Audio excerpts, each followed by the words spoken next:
Brought to you by Penguin.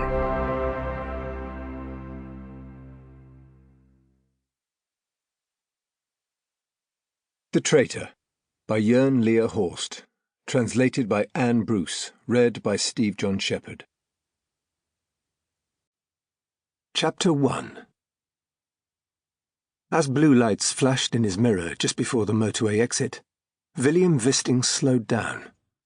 Through the rain-spattered rear window, outlines were blurred in the darkness. The emergency vehicle, a fire engine, approached at speed and a sheet of water splashed the side of his car as it passed. Niels Hammer looked up from the passenger seat. He cleared his throat, but said nothing. The fire engine turned off towards Larvik. Behind them, another emergency vehicle hurtled into view. Wisting kept his speed down to let them pass. Yet another fire engine, followed by 2 ambulances. Wet autumn leaves swirled up from the asphalt in their wake. As Wisting switched off the car radio, he caught sight of the dashboard clock, 23:42. Hammer sat up to open the glove compartment and took out the handheld police radio. They got through mid-message. A Bravo patrol being instructed to drive south. "Roger that," the handset rasped. They both remained seated in silence, expecting new messages to give some clue about what had happened. "A traffic accident," Hammer suggested. "A serious one, I'd guess." Wisting fixed his eyes on the black, sodden road surface. Visibility was poor. The windscreen wipers streaked across the glass, but rain still obscured the blue lights ahead of them, and they soon disappeared. His pulse rate always raced at even a glimpse of blue lights. "Nothing for us," Hammer added. "We'd better stick to bicycle thefts." That was the most serious incident to occur while they'd been at a seminar. 2 Romanians had been stopped with a lorry load of stolen bikes. Hammer still sat, radio in hand. Neither man spoke a word. They both knew that if the Bravo patrol had been directed south, it was likely that something serious had taken place, something that would also require investigative input. Yet another emergency vehicle caught up with them. Now Wisting slowed right down and drew close to the crash barrier while an oncoming taxi moved aside. As the fire service control unit barreled past, the side draft rocked the car. 98, 98, 98. This is 1-1.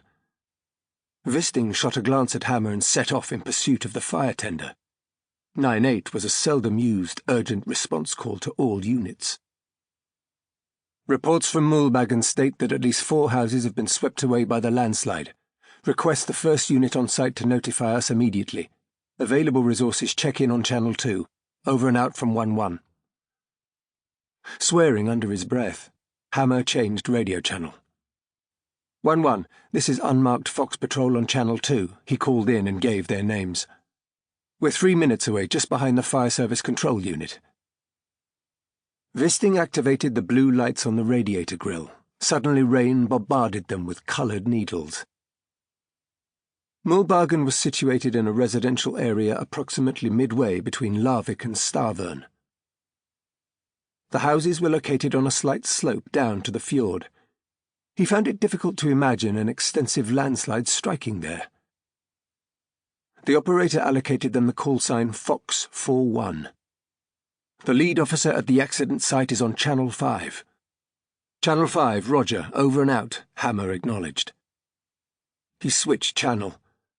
Messages were already ricocheting in all directions from the emergency services. These were instructions about a secure meeting place, descriptions of the extent of the landslide, discussions on safety perimeters and the erection of floodlights. "Hermod lives in Mulbagen," Hammer piped up, "right down by the water."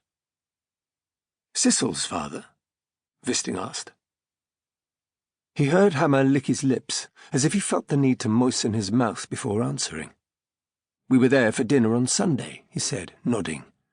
"On the 7th of October, it would have been her mother's 70th birthday."